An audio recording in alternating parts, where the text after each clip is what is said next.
Hello everybody. Welcome to Rachel Bennett School of Bellydance. These are my free tutorials and today I'm going to share with you my Mermaid hip swerve move. And I pioneered this move with my advanced belly dancers when they were doing a mermaid choreography with me.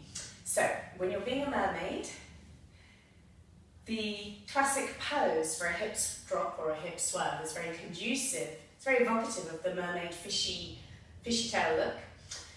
So you take your move, you do a normal hip swerve and then you repeat it, like so.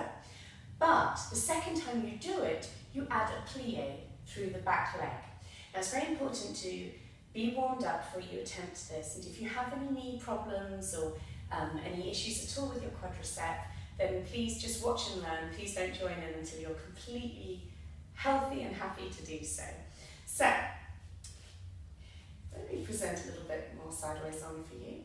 So we're going to swerve and drop down nice and low. So you do a little swerve and you can really contrast it with a big bend in the knee, or you can do a small bend at the knee back and then a big one. And you can work up the speed with this. Now you can also think about lifting the hip swerve, lifting the hip before you do the second swerve to make the drop down seem even bigger. So swerve and swerve, swerve and swerve. So it's like you're sitting into it. And I'm not lifting my foot with the normal flick. I'm not doing that because I want to keep the fishtail mermaid look. So swerve and swerve. That would be a normal hip swerve.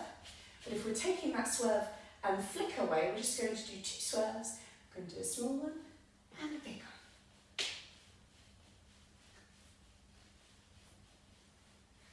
You can do this on either hip, you can pivot with it, travel, all sorts. It's just a lovely way to vary your hip swerves. Okay, take care of yourselves. If you want to find out more about me and my classes, head over to rachelbellydancer.com, and you can also find out all about our festival workshops at bellydanceheaven.com.